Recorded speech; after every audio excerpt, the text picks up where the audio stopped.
WhatsApp video status ఓ వ్యక్తి ప్రాణం తీసిన ఘటన వికారాబాద్ జిల్లా రాకంచెర్లలో చోటు చేసుకుంది. సామాన్య యువకుడిపై ఓ పార్టీ నేత అమానుష్యంగా ప్రవర్తించాడు. అధికార పార్టీ సర్పంచ్ గెలుపొందిన వీడియోని స్టేటస్ ఎందుకు పెట్టావంటూ పవన్ అనే యువకుడిపై బెదిరింపులకు పాల్పడ్డాడు. దీంతో మనస్తాపానికి గురైన పవన్ పురుగుల మందు తాగి ఆత్మహత్యానికి ప్రయత్నించాడు. తమ్ముడు పురుగుల మందు తాగడాన్ని గమనించిన అన్న హుటాహుటిన జిల్లాలోని ప్రభుత్వ ఆసుపత్రికి తరలించాడు. అయితే యువకుడు అప్పటికే మృతి చెందినట్లు వైద్యులు తెలపడంతో కుటుంబ సభ్యులు బోరున విలిపించారు. తన తమ్ముడు పవన్ మృతికి కారణమైన వారిని కఠినంగా శిక్షించాలని బంధువులు డిమాండ్ చేశారు.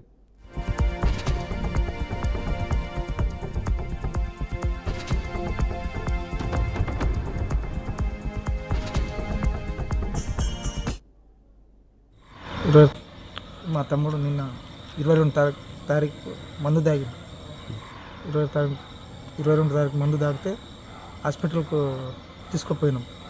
హాస్పిటల్కు తీసుకుపోయిన తర్వాత ఆడ 3 రోజులు ఉన్నాడు. 3 రోజులు ఉండి ఈరోజు మధ్యాహ్నం టైంలో ఎందుకు తాగినావు ఏం కథ అని అడిగితే ఇట్లే తాగినాను అన్నాడు. ఫస్ట్ ఇట్లే ఎందుకు తాగినావు అని చెప్తే అందరు ఫస్ట్ సురేష్, రమేష్, చందరు అవి అని తీసుకొచ్చి ఇంకా బలమైన కారణం ఏమైనా ఉన్నదారా, ఇంకా ఎందుకు తాగినావు ఏం కథ నిజం చెప్పు, నేను ఎవరికి చెప్పను అది అని చెప్తే బిగ్ స్టేటస్ పెట్టినందుకు నాకు తిట్టిండన్న, అందుకు గొడవ అయింది. ఎవరు స్టేటస్ పెట్టినందుకు? సర్పంచ్ స్టేటస్ పెట్టినందుకు బిక్కా తిట్టిండు. ఆ తొలిలో స్టేటస్ ఎందుకు పెడతావురాను, మీ క్యాస్ట్ ఇంతేనా అది అని తిట్టినన్న, గొడవ అయింది అంతే, అందుకే తాగినా అది అని చెప్పి సురేష్ వాళ్ళు ఎవరో తెలియదు, బయట వాళ్ళు. ఆయన అంటే కలవరిస్తున్నాడు.